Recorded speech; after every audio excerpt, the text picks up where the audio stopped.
This is the story of a man named Stanley. Stanley worked for a company in a big building where he was employee number 427. Employee number 427's job was simple. He sat at his desk in room 427 and he pushed buttons on a keyboard. Orders came to him through a monitor next to his desk, telling him what buttons to push, how long to push them, and in what order. This is what employee 427 did every day of every month of every year. And although others might have considered it soul-rending, Stanley relished every moment that the orders came in, as though he had been made exactly for this job. And Stanley was happy. And then one day something very peculiar happened. Something that would forever change Stanley. Something he would never quite forget. He had been at his desk for nearly an hour when he realized that not one single order had arrived on a monitor for him to follow. No one had showed up to give him instructions, call a meeting, or even say hi. Never in all his years at the company had this happened, this complete isolation. Something was very clearly wrong. Shocked, frozen solid, Stanley found himself unable to move for the longest time. But as he came to his wits and regained his senses, he got up from his desk and walked out into the hallway.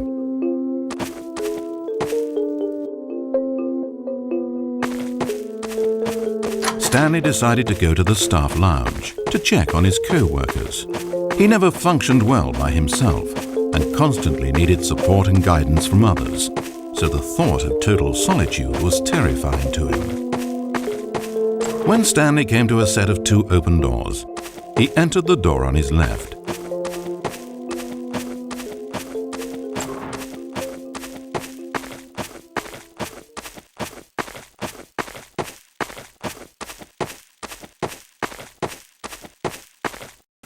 As Stanley entered the lounge, he was horrified to find not a single person here. He decided he would walk up to see his boss, hoping that he would find an answer there.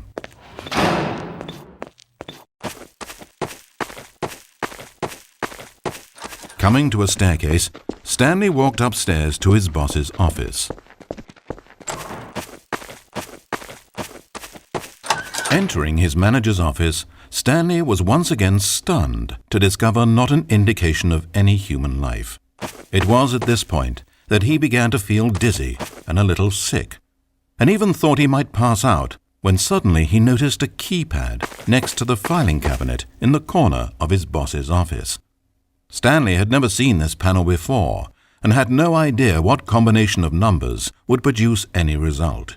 In fact, only Stanley's boss knew this, since the panel withheld access to the boss's greatest, darkest secret, and so he had assigned the keypad a combination that only he could possibly know, the number of his freshman dorm number in college, 1957. But of course, Stanley couldn't possibly have known this. Yet incredibly, by simply pushing random buttons on the keypad, Stanley happened to input the correct code by sheer luck. Amazing. Stanley ventured forth as he drew deeper into the bowels of the building. Stanley had no idea where he was or what this place held. And just as he began to think he might not discover a thing, he emerged into a long room to find rows and rows of monitors. Screens with a number above it. Stanley noticed, however, that these were not random numbers, but the number of employees who worked in the building, his co-workers. Even his own number, 427, had a place on the wall. But why a setup so elaborate, he asked. Was this simple surveillance or something even more? And as if in answer to his question, the wall slid open before him, revealing the ultimate truth of the situation. An enormous control panel, Stanley discovered, but not one that controlled simple machinery. Buttons were labeled with emotions. Happy, sad. Levers and knobs controlled actions. Walking, eating, doing work, or watching TV. Every input on this device monitored not the functions of a machine, but of a human being. and the reality began to sink in. Stanley, like so many other people, reduced to images on a monitor, had been under someone's control, always at the mercy of this machine. Could this have been the only reason employee number 427 was content with his boring job? That a machine had altered his emotions to accept it blindly? He began to feel an unbridled rage, and at the peak of his anger, something happened. A spark. Stanley looked up and saw the generator overhead, still providing some small amount of power to the machine, keeping it alive. And knowing that this generator was all that kept the controls running, Stanley moved to the ladder in the back of the room and began to climb towards the rafters.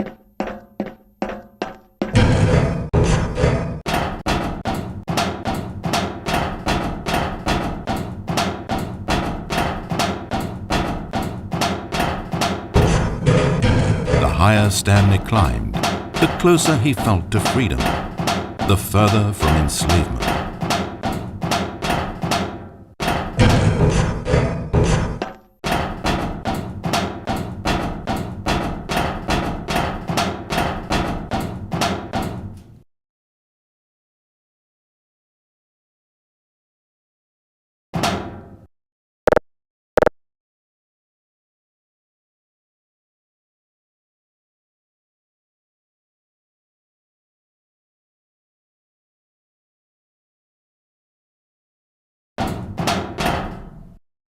Blackness, power gone, all alone, and then...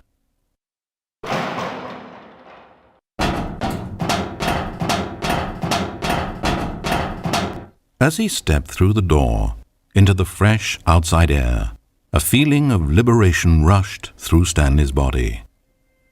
He had seen power, he had seen enslavement, and he had destroyed it. The underling was in control now. He had found his leading role. Stanley never discovered why everyone had gone missing, nor how and when he had come under the machine's control. But it didn't upset him terribly, because he knew that this was how things were meant to happen. All he felt was a delight unlike any he had ever known before. Never again would he follow someone else's orders without question. Never again would anyone tell Stanley where to go, what to do, or how to feel. No more bosses, no more instructions on a screen. Stanley decides for himself now. And he stepped out into the world, and he felt the cool breeze upon his skin, and Stanley was happy.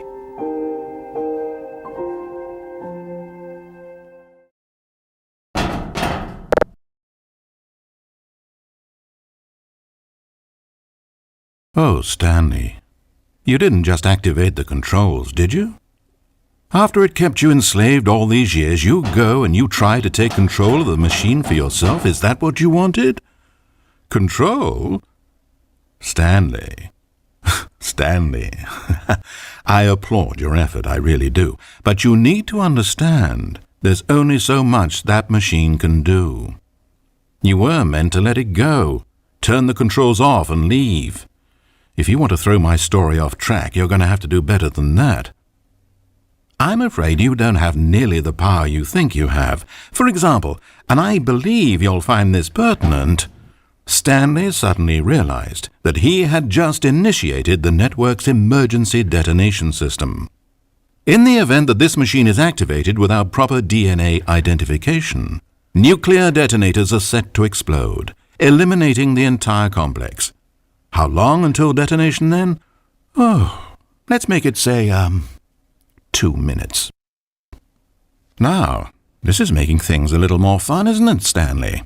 Go ahead, play with those controls all you like. The real controls are where I'm sitting. Did you really ever believe you held any power? Did you not think I knew what I was doing? When I erased your co-workers and turned off the machine, I was offering you freedom. An escape. I didn't have to do that. I've run this story many times, and I don't always set you free. Sometimes you just sit there, day after day after day, doing your job forever and then dying alone. But when I actually give you the freedom to control your own actions, it's not enough. I let you go, and you trapped yourself just the same. You just weren't made to handle this sort of responsibility, I'm afraid. But you know what you were made for? Pushing buttons. You get it now? Now I'm enjoying this.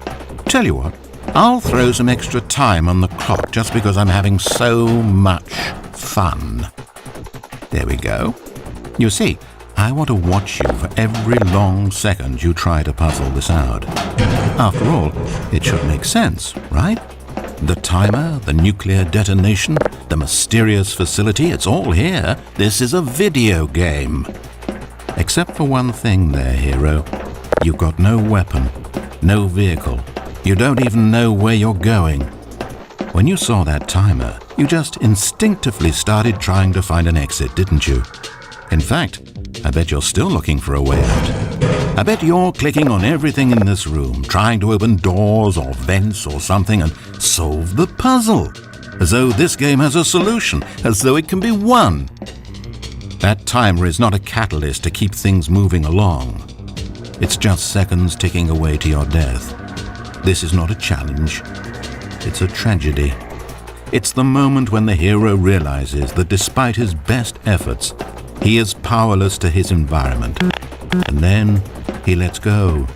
He surrenders. And he dies. 30 seconds, Stanley. 30 seconds. Until a boom, and then nothing. No ending to this story, just you dying. I suppose you could have gotten an actual ending if you played along, but that just wouldn't have been your style, would it? Instead, you'll perish knowing that the only choice you made here was to turn on that machine and to start this timer.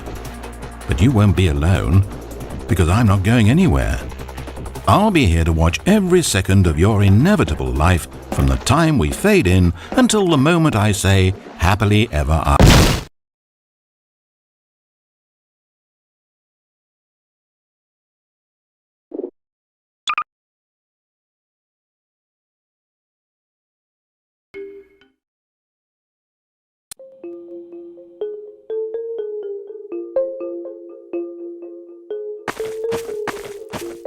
Stanley decided to go to the staff lounge to check on his co-workers.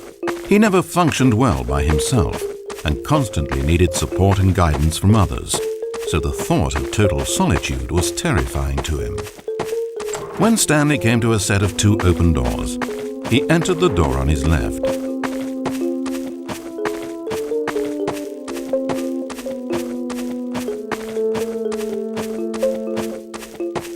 As Stanley entered the lounge, he was horrified to find not a single person here. He decided he would walk up to see his boss, hoping that he would find an answer there.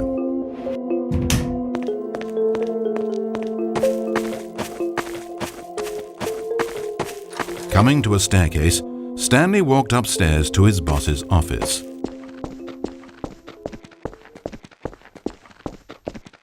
But Stanley just couldn't do it. He considered the possibility of facing his boss, of admitting that he had left his post during work hours. He might be fired for that. And in such a competitive economy, was it really worth taking that risk? All because he believed everyone had disappeared? His boss would think he was crazy. And then something occurred to Stanley. Maybe, he thought to himself, maybe I am crazy. Everyone I know simply vanishing out of the blue, there's almost no other explanation for it. And a nagging fear began to creep up in his mind. Questions that had been there all along. He just hadn't put his finger on them yet. For example, why couldn't he see his feet when he looked down? Why did doors close automatically behind him wherever he went? And for that matter, these rooms were starting to look pretty familiar. Was he just walking around in circles? Where am I, he thought. And the more he found himself unable to answer these questions, the more questions continued to arise, until he came to the issue that had been slowly boiling until he could ignore it no longer. Why is there a voice in my head, dictating everything that I'm doing and thinking? Suddenly, every door slammed shut. "No!" Stanley screamed. "I need to get out of here. I need to know that there's something out there. I need to know it's not just all in my head."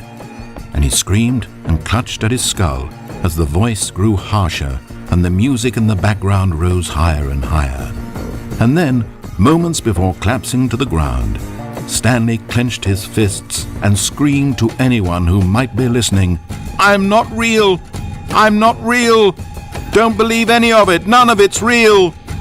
And then everything went black. This is the story of a woman named Mariella. Mariella woke up on a day like any other. She got dressed, went to work, clocked in, clocked out, and then she walked home.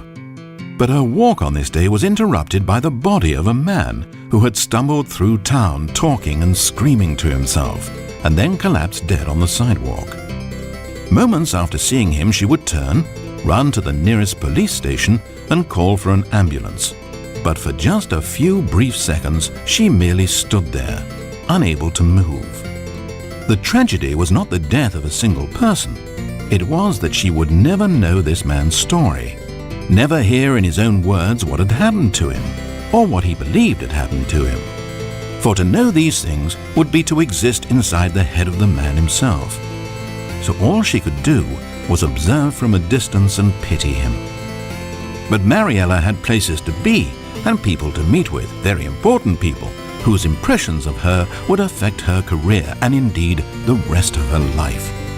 She stood there for only a moment, looking down at the body, and then she ran.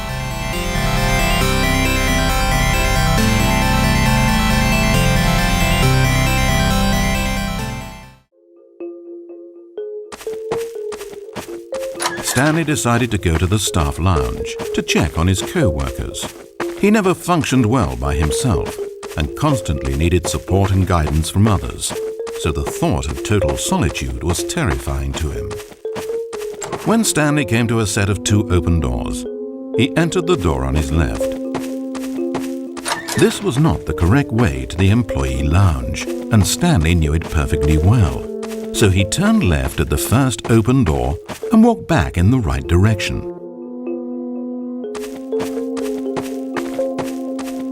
Stanley was so bad at following directions, it's incredible he wasn't fired years ago. Maybe this is why everyone had left. No one wanted to be around someone as bad at listening as him. And since he was walking into the middle of nowhere and thus ruining the entire story, Stanley decided that he would punish himself.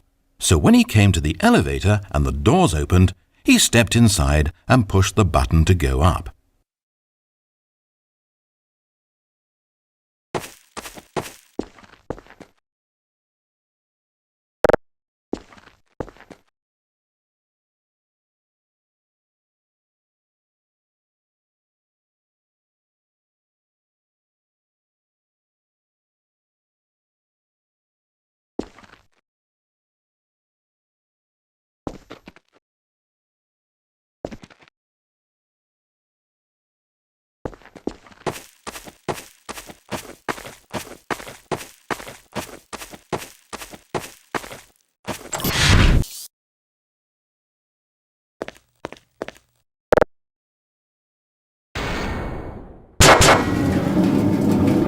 It almost perplexed Stanley that he had actually gone and stepped into this metal trap.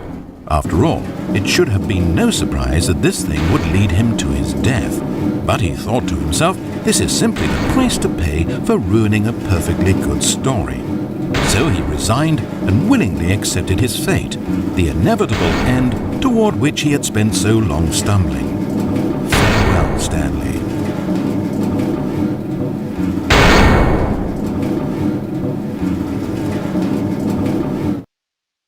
"Farewell, Stanley," cried the narrator as he sent his subject down the conveyor belt and into the enormous metal jaws. In a single visceral instant, Stanley was obliterated as the machine crushed every bone in his body, killing him instantly.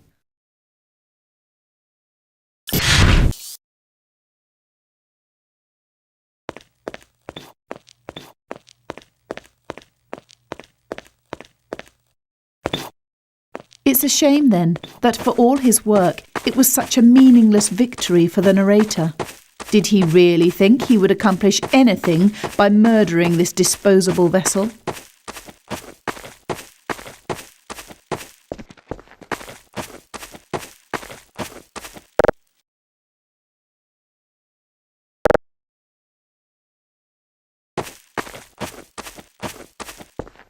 Every possible choice Stanley could make had been designed for him long before he ever set foot here. The narrator wanted to kill him. Stanley was already dead from the moment he hit start.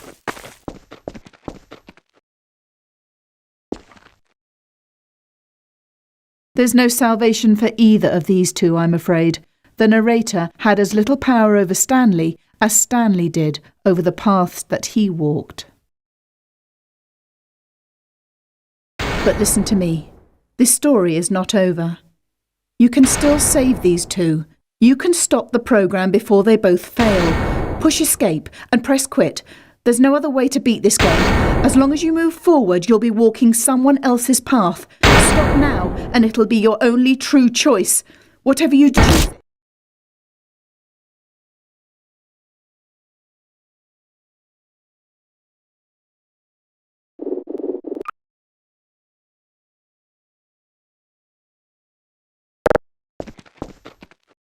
Oh, Stanley. You know, you really aren't going anywhere, and I don't say that deceitfully. I truthfully mean that there isn't a story down here. The story was back up where I told you to go in the first place. Right now, you're just running around looking at empty halls, and frankly, that's perhaps even more infuriating for me. So why don't you throw me a bone, give me a chance, and just let me tell the story I want to tell,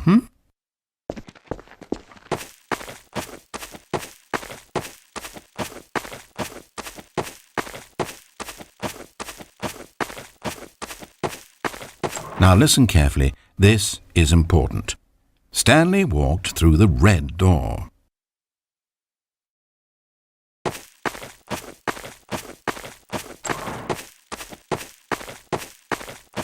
Good, good. Now, if you don't mind, there's something I'd like to show you. But to do that, I think it would be best for us to start from the beginning. This is a very sad story about the death of a man named Stanley.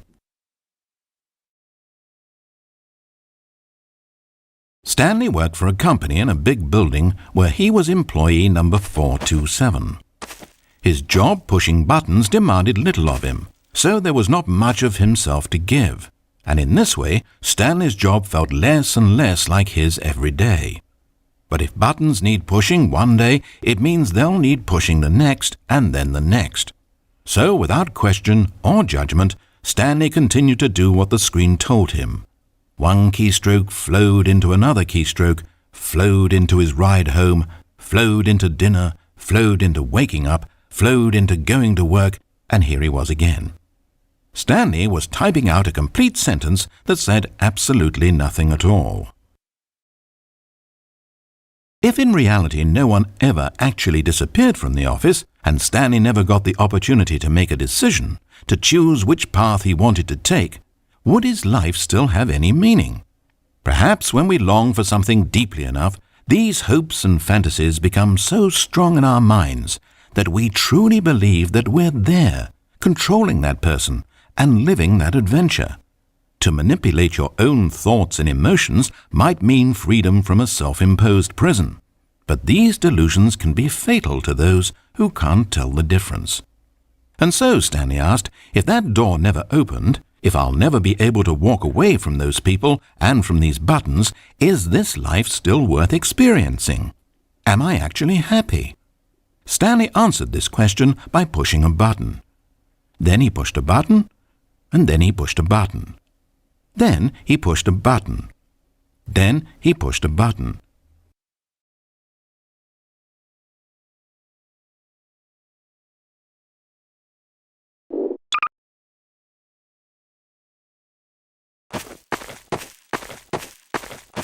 Aha, perhaps you misunderstood. Stanley walked through the red door.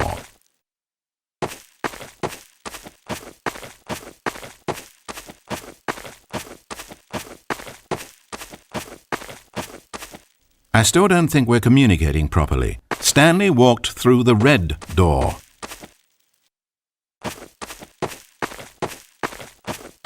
All right, fine, go ahead, Stanley. You want to know so badly what's out there? You want to find out what lies at the end of this road you've chosen? Well, don't let me stop you. You see? It's nothing. No one's even built this section of the map because you were never supposed to be here in the first place. It's just a bunch of skybox and dev wall textures. That's it. Is this what you were looking for? Was it worth ruining the story I'd written out for you? I put a lot of time into that, and now well, here you are now, just looking at nothing. To think that that's all I needed to make in the first place, just a whole lot of nothing, and you would have been happy. Well, hey, you still need a little something to do. Am I right? Here, let me load up another map. See if there's something in here that'll keep you occupied. Ah, here's one. Let's boot this up. We'll see if you like it. Well, Stanley, is this any better? I don't know why it would be. This map wasn't even made for you. At least I created a world specifically with you in mind. I wanted to make you a leading man. This one, well, I'm afraid you're on your own there.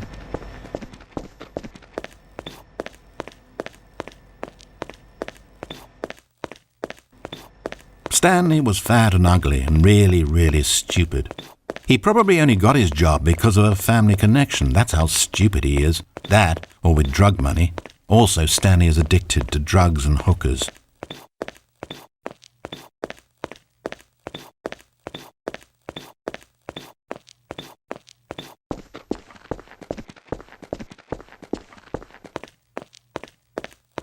Hold up there, sport. I spent so long talking about you. Why don't we just take a break from that and talk about something else for a change?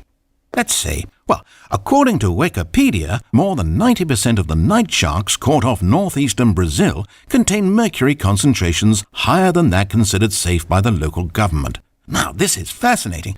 Don't you want to know more about the night sharks? Oh, no, of course not. All you want to hear about is yourself, isn't it? Well, fine. You haven't listened to me once so far. I can't expect you to turn that around now, can I?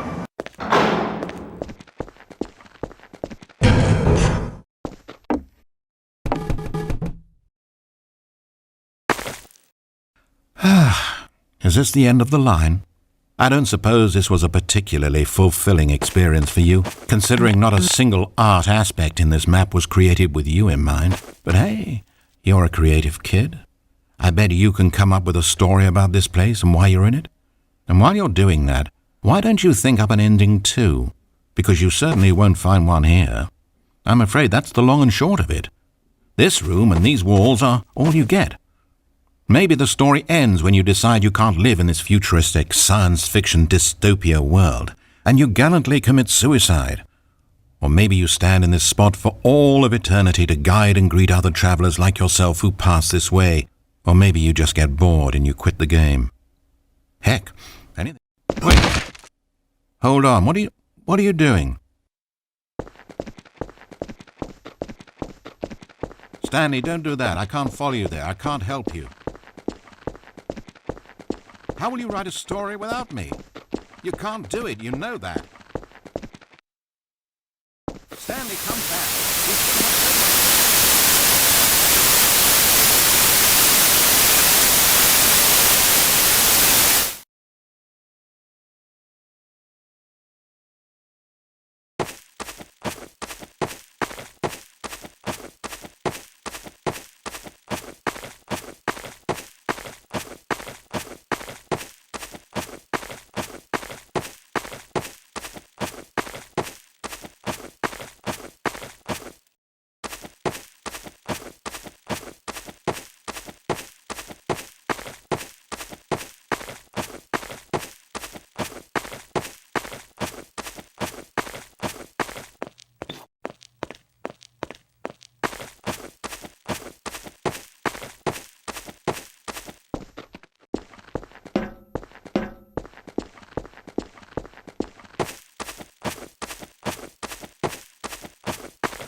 It's sad, I know, but all stories must come to an end.